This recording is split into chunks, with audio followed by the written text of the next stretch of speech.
नमस्कार, मी अक्षरा पाटील. पुस्तक वाचन या युट्यूब चॅनलमध्ये आपणा सर्वांचं खूप मनापासून स्वागत. मित्रांनो, शिवाजी सावंत लिखित मृत्युंजय या कादंबरीचं आपण वाचन करीत आहोत. तत्पूर्वी चॅनलवर पहिल्यांदाच असाल किंवा चॅनल यापूर्वी सबस्क्राईब करायचं राहून गेलं असेल तर चॅनलला आधी सबस्क्राईब करा आणि व्हिडिओ कसा वाटला ते कमेंट बॉक्समध्ये जरूर कळवा. भाग 8, कर्ण 15. श्रीकृष्णाकडून युद्धाचा दिवस निश्चित होऊन येताच कुरु सैन्यात सेनापतीच्या निवडीची चर्चा सुरू झाली. दुर्योधन सर्वांना माझंच नाव त्यासाठी आग्रहानं सांगत होता. अश्वत्थामा, दुःशासन, मामा, जयद्रथ इत्यादींचा त्याला पाठिंबा होता. मला मात्र ज्येष्ठ म्हणून पितामह भीष्मांनी सेनापतीपद स्वीकारावं असंच वाटत होतं. पण सर्वांनी मलाच आग्रह केला तर तो नाकारता येणं शक्य नव्हतं. त्यासाठी माझ्या पित्याला अर्घ्यदानासाठी ओंजळी अर्पून त्यांचा आशीर्वाद घेणं माझं कर्तव्य होतं. ही युद्धापूर्वीची अर्घ्यदानं होती.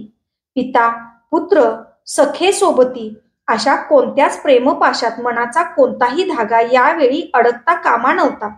श्रद्धा, एकाग्रता, आत्मसमर्पण यांशिवाय अन्य कोणताच भाव मनातून व्यक्त होता उपयोगी नव्हता. असाच एका सुप्रभाती मी माझ्या भावसाधनेत व्यग्र होतो. सगळीकडं नीरव शांतताच शांतता होती. किनाऱ्यावरच्या विष्णू मंदिरातील घंटेच्या कुण्यातरी भक्तानं निर्माण केलेल्या नादलहरी अधूनमधून कानावर आदळत होत्या. माझ्या ओंजळीतील पाण्याचा प्रत्येक थेंब टप टप असा आवाज करून गंगेला विचारत होता की तुला आठवतंय का, या कर्णानं आपल्या आयुष्यात आजवर किती ओंजळीनं दान केलं आहे. गंगा आपल्या असंख्य लहरींच्या नेत्रांनी वर मुख करून माझ्या पित्यालाच त्याचं उत्तर विचारित होती. त्यांचा तो अबोल संवाद मला समजत होता. दोघांनाही एकमेकांना उत्तर देता येत नव्हतं म्हणून मीच त्यांना सांगत होतो, गंगा माते, तुझ्या जललहरीं इतक्या आणि सूर्यदेव तुमच्या प्रकाश लहरीं इतक्या असंख्य अर्घदानाच्या ओंजळी मी तुम्हाला अर्पण केल्या असतील. त्यातच आणखी थोड्यांची आज भर घालतो आहे. त्यांनाही सामावून घ्या. उद्यानाला ताटव्यांचा, आकाशाला तारकांचा, आम्रवृक्षाला कमी अधिक फुललेल्या मोहराचा, मातेला आपल्या पुत्राचा कधीतरी भार वाटला आहे काय? मग माझ्या या श्रद्धेनं, प्रेमानं आणि भक्तिभावानं काठोकाठ भरलेल्या ओंजळी तुम्हाला तरी कशा भारभूत वाटतील? तुम्हीच माझे माता पिता. गंगे, तू मला तारलंस. सूर्यदेव, तुम्ही मला धोक्याचे संकेत करून चेतावणी देऊन उजळलत. मी तुमचाच पुत्र आहे. दुर्योधन, मामा, अश्वत्थामा, पितामह, विदुर, महाराज धृतराष्ट्र कुणाशी आता एकही शब्द बोलावासा नाही वाटत.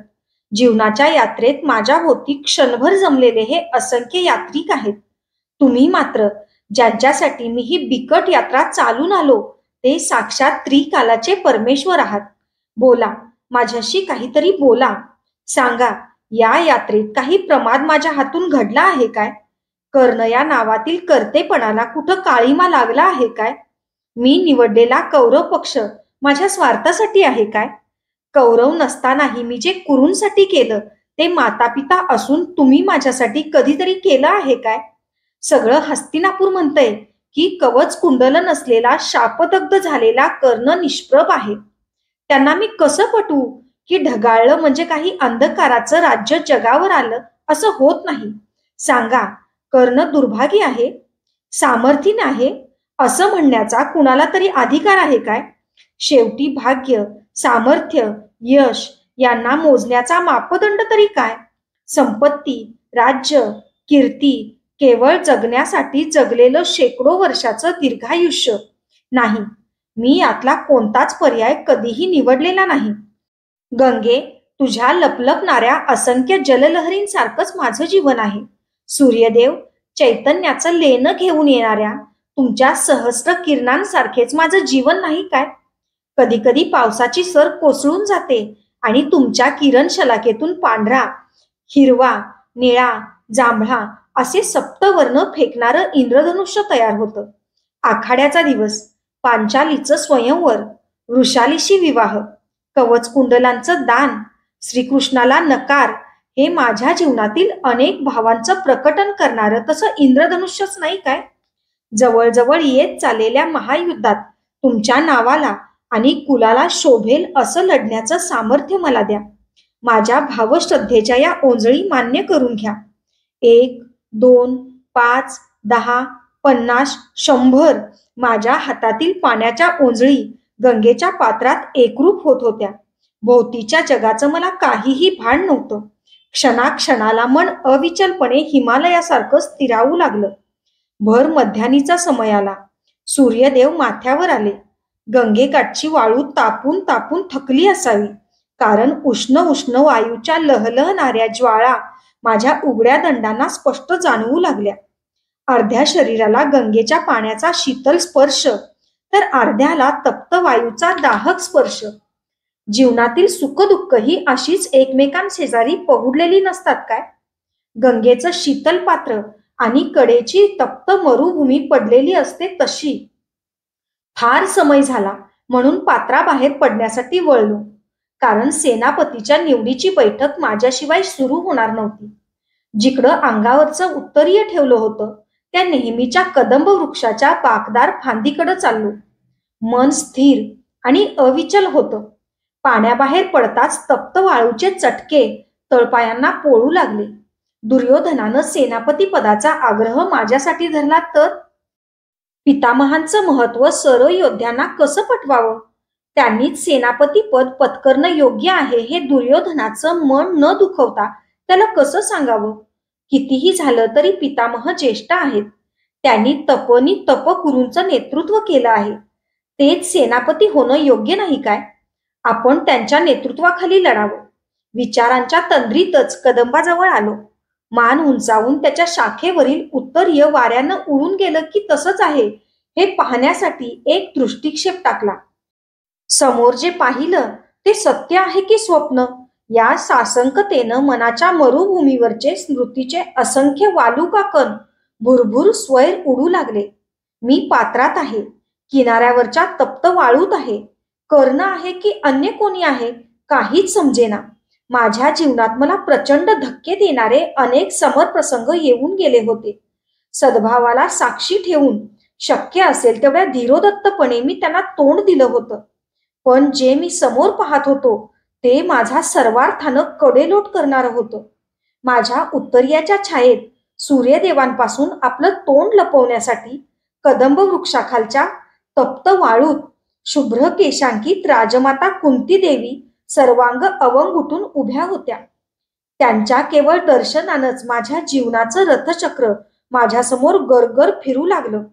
किती घटना, किती आरे, अश्वनदीचं पात्र, हिंदोळणारी लाकडी पेटिका, सारथ्यांच्या पर्णकुटीच्या जीर्ण कुडाचा आश्रय घेऊन वाढलेलं माझं पोरकं बालपण, सुतपुत्र म्हणून लाथाडलेलं माझं एकाकी कोंदटलेलं अवमानित यौवन, भरकटलेल्या भग्न नौकेसारखं परिस्थितीच्या निर्दय क्रूर लाटांच्या अगणित थपडा खात असलेलं माझं संपूर्ण जीवन.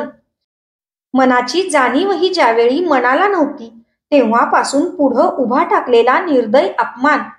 ही स्त्री तीच होती जिनं एका भक्कम पाषाणापासून सुडोल मूर्ती करण्याऐवजी त्याची सर्वांनी पायदळी तुडवावी अशी मळकट पायदंडी केली होती.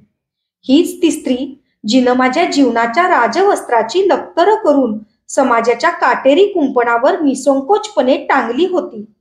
ही तीच स्त्री होती जिनं माझ्या आयुष्याचं राजकमल अश्वनदीच्या मळकट पाण्यात फेकून त्याचा कर्दम करण्याचा क्रूर कट केला होता.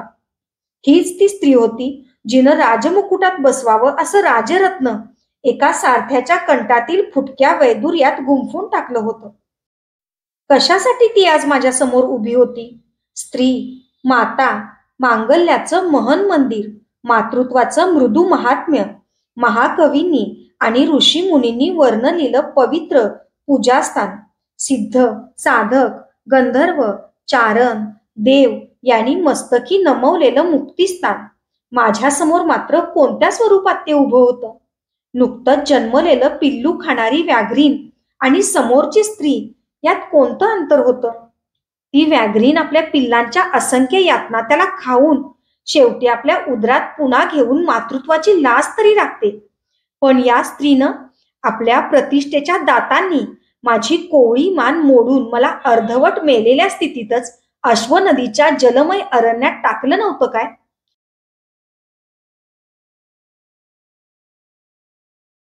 पायांखालच्या तप्त वाळूनं तळपाय पोळत होते, त्यापेक्षा तिच्या दर्शनानं माझं मन पोळू लागलं.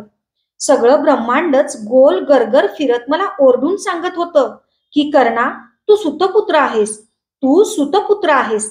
त्यातच समोरची स्त्री आपला आवाज मिसळून तसंच ओरडत असल्याचा मला भास झाला. मस्तक दोन्ही तळ हाताने घट्ट धरून डोळे गच्च मिटून घेतले.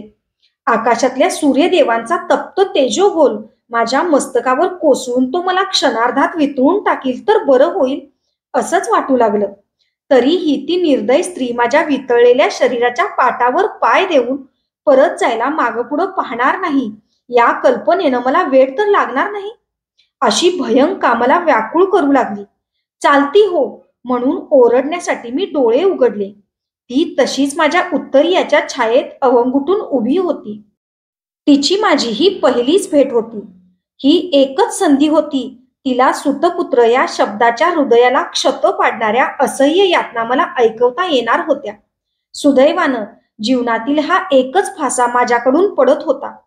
हा राधेय सुतपुत्र आपणाला वंदन करतो आहे, वंदनीय प्रातस्मरणीय राजमाता. पुढं होऊन तप्त वाळूत गुडघे टेकवून तिला मी वंदन केलं.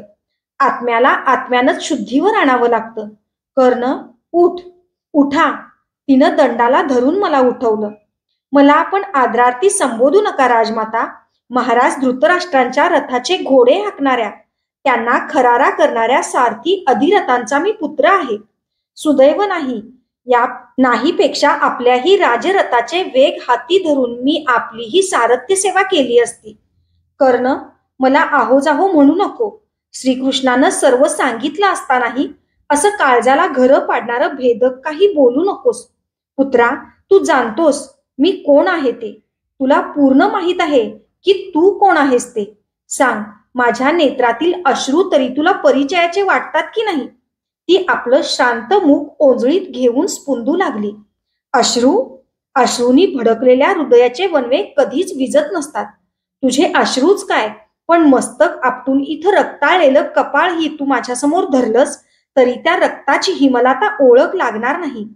या तप्त मरुभूमीसारखं असलेलं माझं जीवन तुझ्या राजजीवनाच्या शीतल गंगा पात्राला कधी स्पर्शू शकत नाही. मी कोण? कुठला? तू राजमाता, पांडवांची भाग्यशाली जननी. कर्ण, आपल्या मातेला राजमाता म्हणून तिच्या वृद्ध मनावर जळजळीत अंगार ठेवू नकोस. पुत्रा, ये, मला आलिंगन दे. तिनं आपले थरथरणारे हात विस्तारले, पाणावलेले डोळे फडफडविले. माता, माता म्हणून घेणाऱ्या निर्दय स्त्रिये, खरोखरच एखादा धगधगीत अंगार तुझ्या हृदयावर कुणी धैर्यानं ठेवलाच तर तोही गारठून तिथं राख होईल इतकं तुझं हृदय पाषाणी आहे. माता म्हणून घेण्याचा कोणता अधिकार गाजवण्यासाठी तू माझ्या समोर उझळ मात्यानं आज आली आहेस? आजच तुला मातृत्वाचा एवढा कळवळता पुळका का आला? नात्याची लटकी ढाल घेऊन येणाऱ्या निर्दये, माझी माता आहे अश्वनदी, चर्मण्यवती, गंगा, मला आपल्या पर्णकुटीच्या जीर्ण कुडाखाली आश्रय देणारी राधा माता आणि शेवटी आपल्या कुशीत चिरविश्राम देणारी ही माझी पुण्य पावन आर्यभूमी. माता हा शब्द आपल्या कलंकित जिभेनं उच्चारून त्याचं पावित्र्य भ्रष्ट करण्याचं महापातक पुन्हा या कर्णासमोर करू नकोस. जा, पांडवांच्या पराक्रमी पंचकडीत रममान हो. विदुरांच्या पर्णकुटीत पुण्य गाठीशी बांधण्यासाठी व्रतवैकल्य कर. श्रीकृष्णाला कण्या खायला घालून दाताच्या कन्या होईपर्यंत सांग, अधिरथाचा पुत्र माजला आहे, त्याला भीमेच्या गदेनं ठेचूनच काढला पाहिजे. जा, अश्वनदीवर सोडलेल्या माझ्या जीवन नौकेला आता विश्वाच्या महासागरात थोपवण्यासाठी तुझ्या सुरकुतलेल्या हातांचे सुकाणू मुळीच समर्थ नाही. नाळही न कापता सोडलेलं बाळ आपल्या पुत्रांचा काळ होत आहे हे भाळी आलेलं पाहून मुकाट अश्रू ढाळ. जे मी जीवनभर सहन केलं आहे ते तू काही क्षणांसाठी सहन करून बघ. जा, कर्ण तुझा पुत्र नाही, तू त्याची माता नाहीस, वैरी सुद्धा करणार नाही एवढी अक्षम्य शिक्षा तू एका अजान, अबोध, नवजात बालकाला केली आहेस. कर्ण, कौरवांच्या सहवासात राहून दुर्योधन, दुःशासनासारखं बोलताना तूही हे विसरतो आहेस की तुझी महान दुःख सहन करण्यासाठी तुला दैवानं पुरुषाचं खंबीर काळीज तरी दिलं आहे. पण अरे मी सोसत असलेल्या यातना या मरणाहूनही भयानक आहेत. बालपणापासूनच दैव मला क्रूर थपडा देत हवं तिथं हाकारत आलं आहे. मी केलेला तुझा त्याग हा एका मातेनं आपल्या पुत्राचा केलेला त्याग नाही. पुत्रप्राप्तीसाठी असंख्य स्त्रियांची मनं व्यथित होत असताना कोणती माता आपल्या पुत्राचा सुखासुखी त्याग करील? पण पण तुझा जन्मच अशा प्रसंगी झाला की तू आणि मी आपल्या दोघांनाही जीवनात मानानं जगण्याचा दुसरा कुठलाही मार्गच नव्हता. पुत्रा, तुझ्या वियोगानं गेली 6 तपक क्रंदणारं माझं मातृहृदय माझ्या 5 पुत्रांना कधीच दिसलं नाही. श्रीकृष्ण, विदुर भाऊजी, पितामह यांना कळलं नाही आणि आज तू ते समजावून घ्यायला तयार नाहीस. तुझा वियोग, वैधव्य, पुत्रांचा वनवास, तुझी निर्भत्सना, द्रौपदीची विटंबना आणि आज बंधूंनी अज्ञानानं एकमेकांविरुद्ध थोपटलेले दंड पाहताना एखाद्या स्त्रीला वेड लागल्याशिवाय राहील काय? जगाला उजळणाऱ्या, त्याला अंधकारातून मार्ग दाखवणाऱ्या तुझ्या त्या तेजवंत पित्यानं कधीतरी मला मार्ग दाखवला आहे काय? तुझं जीवन तरी उजळलं आहे काय? नाही.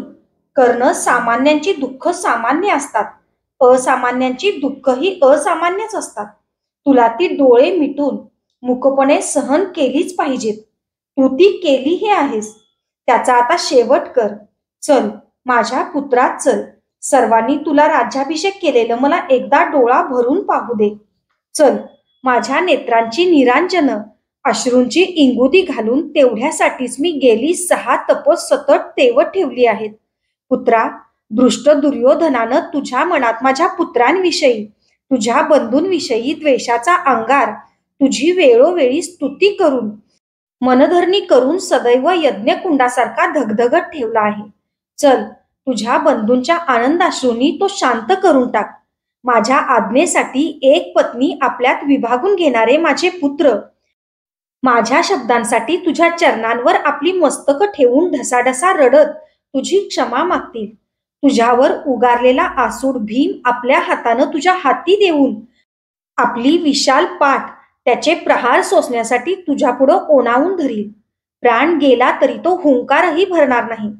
आपला अक्षय बाणांचा भाता आणि अजिंक्य गांडीव धनुष्य तुझ्यावरील प्रेम व्यक्त करण्यासाठी तुझ्या राज्याभिषेक समारंभाच्या समयी पेटत्या यज्ञकुंडात अर्जुन आपल्याच हाताने टाकील.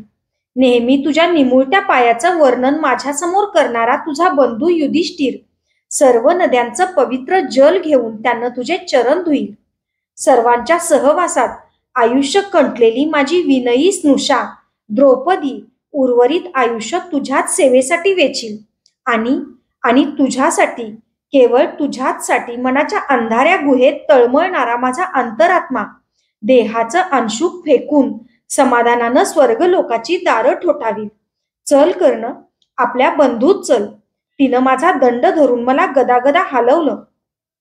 इंद्राला पुढं घालून माझी कवच कुंडल लुटणारे तुझे वीर पुत्र सुदामन आणि शोण यांचा बळी घेणारा अर्जुन, सुतपुत्र म्हणून मला लाथाडणारी तुझी स्नुषा, सारथी म्हणून माझी प्रकट विटंबना करणारा भीम आणि भूक लागल्यानंतर ज्याला रडण्याशिवाय दुसरं काहीच माहीत नाही अशा अजान, निष्पाप, निरागस आणि कोवळ्या अर्भकाला अश्वनदीच्या महापुरातील पात्रात लोटण्या इतकी जिची मातृप्रेमाची गंगा पवित्र आहे अशी तुम्ही सर्वजण माझा परत बंधू, पती आणि पुत्र म्हणून स्वीकार करायला आज तयार असाल.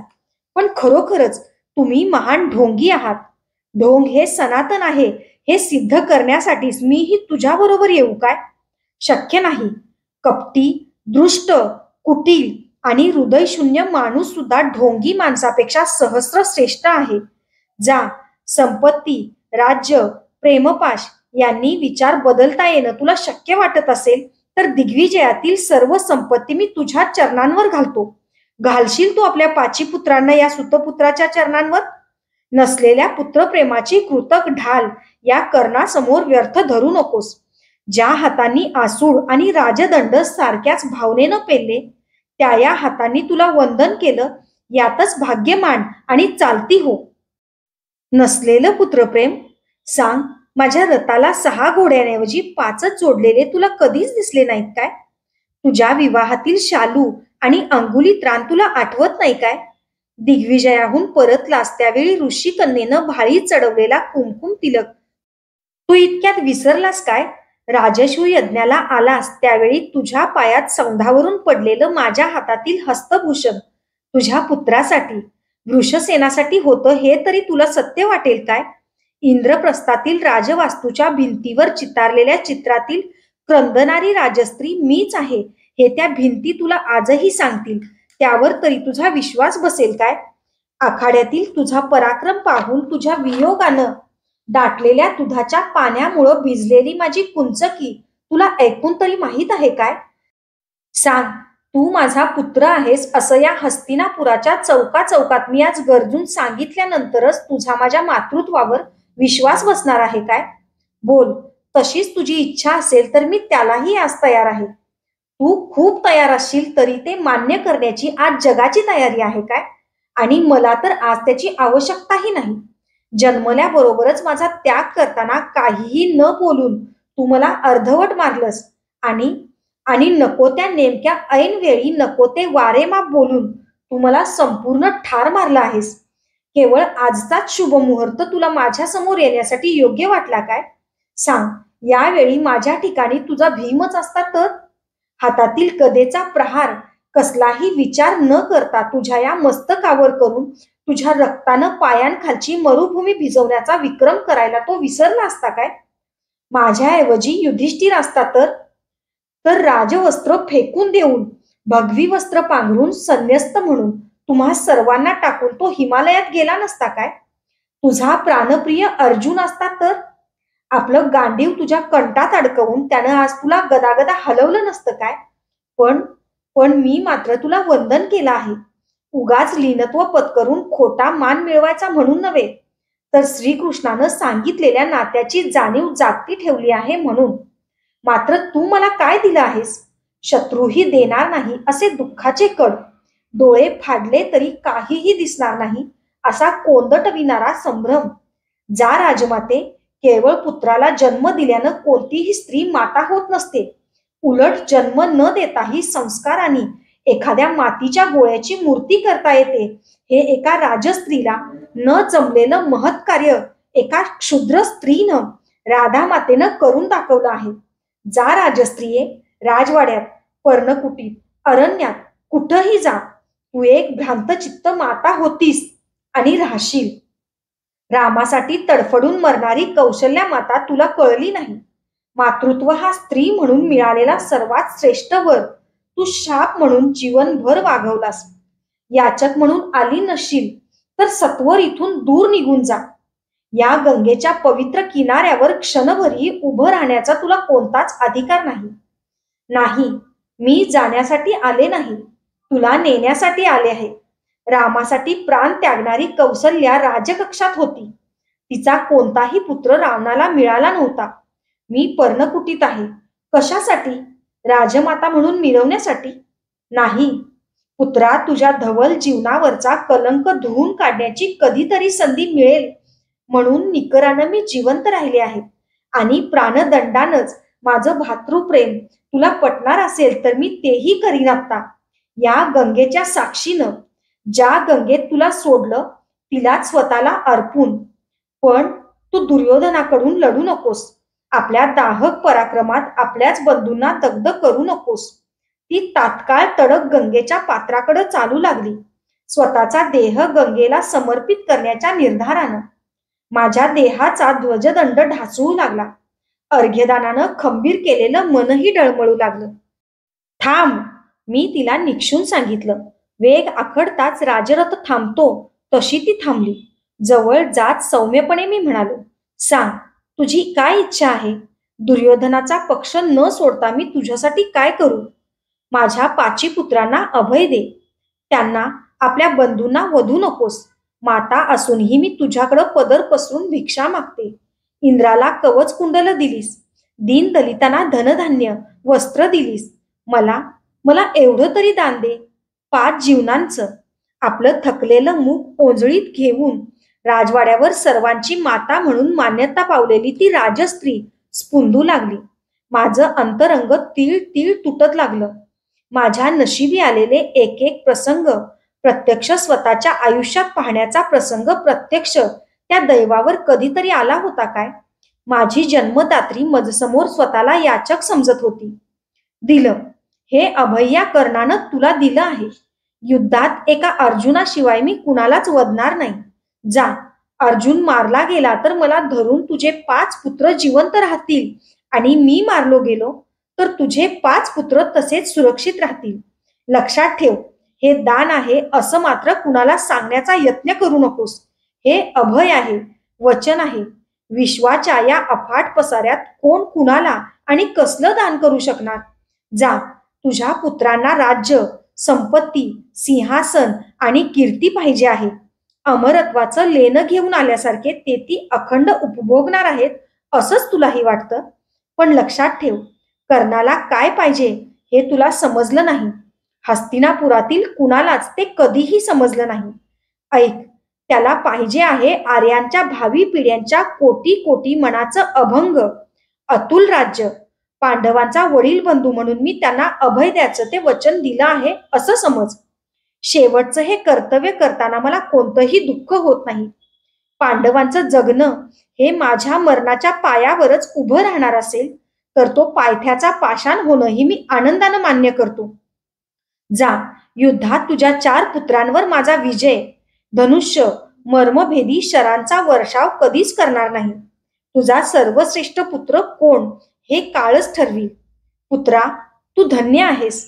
मातेच्या जीवनावरूनच सर्वश्रेष्ठ पुत्र कोण हे ठरणार असेल तर माझ्या यातनांपेक्षा ही सखोल यातना जीवनभर मुकाट सहणारा तूच माझा खरा सर्वश्रेष्ठ पुत्र आहेस. ये, तुझ्या यातना मला दे, माझ्या मिठीत ये. एक वेळ मला माता म्हणून हाक मार.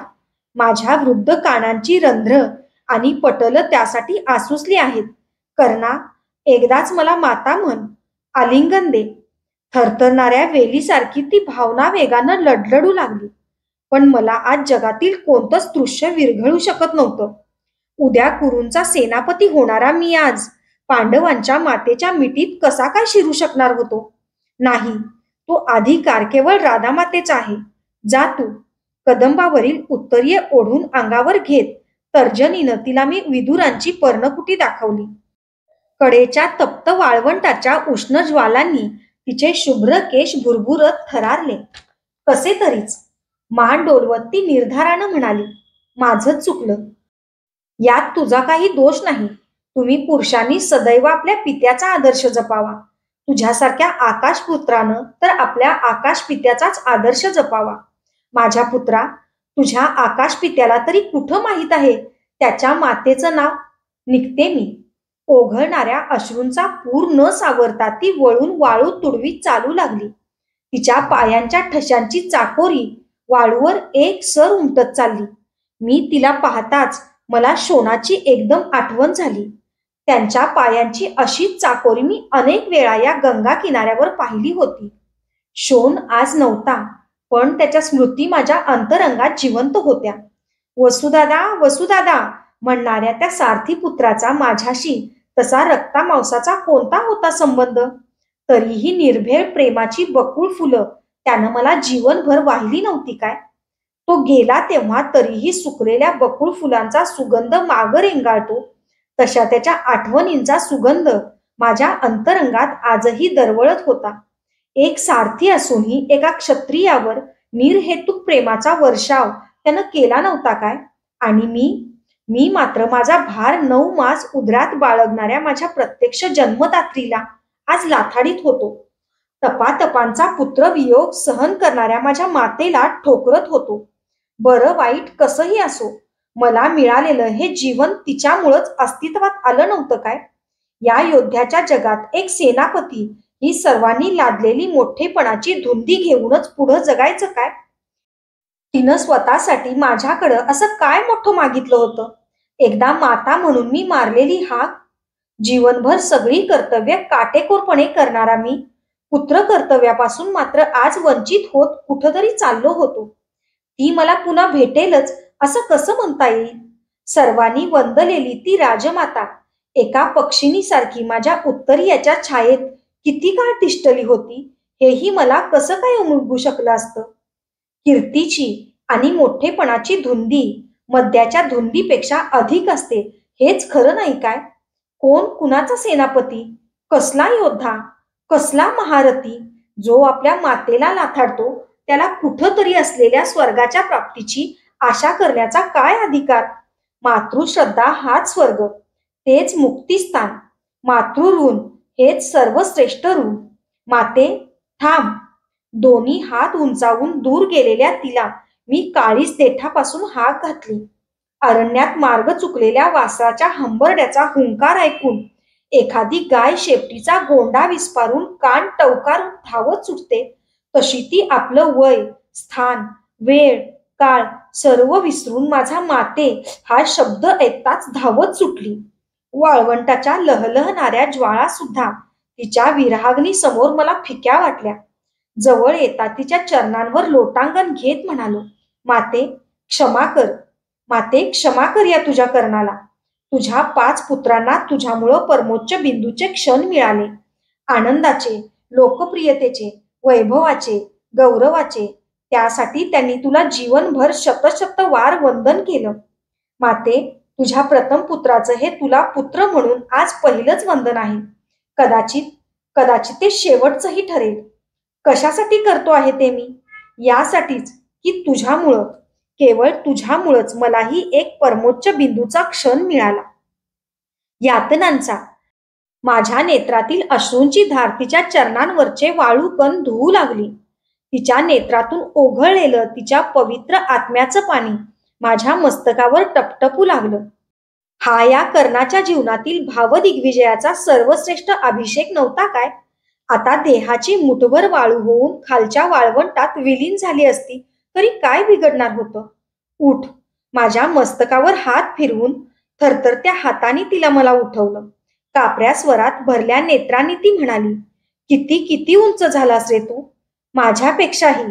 आवेगानं ओढून जवळ घेत तिनं मला आपल्या गाढ अलिंगनात कवटाळलं. तिच्या ठेंगण्या देहातील हिमालयाच्या उंच शिखरांनाही लाजवील असं मातृहृदय पाहून माझं जीवन कृतार्थ झालं. नेत्रातील कृतार्थतेचे धन्यतेचे दवबिंदू तिच्या मस्तकावरील शुभ्र केसांवर पडून तिला सांगू लागले, माते, तुझ्या धवल केसांसारखंच तुझं जीवन धवल आहे, पवित्र आहे, सुचिरभूत आहे. माझा त्याग केलास तरीही, मग जग काहीही म्हणो. क्षणभर तिनं आपलं मस्तक माझ्या छातीवर टेकवलं. माझ्या काळजाच्या धडधडीतून माते, माते अशी साद ऐकू येते काय हे तर तिला ऐकायचं नसेल. तिच्या आणि माझ्या संमिश्र अश्रूंनी पायाखालची तप्त वाळूही क्षणभर शांत झाली. सभोवतीच्या वाळवंटाला कोण आनंद झाला होता?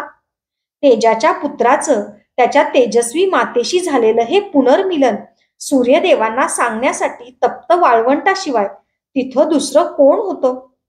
त्यातून वळवळत निघणाऱ्या तप्त झळा उंच, खूप उंच जाऊन गगनमंडलात माझ्या पित्याला सांगणार होत्या, तुझ्या चिरविरही पुत्राला त्याच्या चिरविरहिनी माता आज भेटली.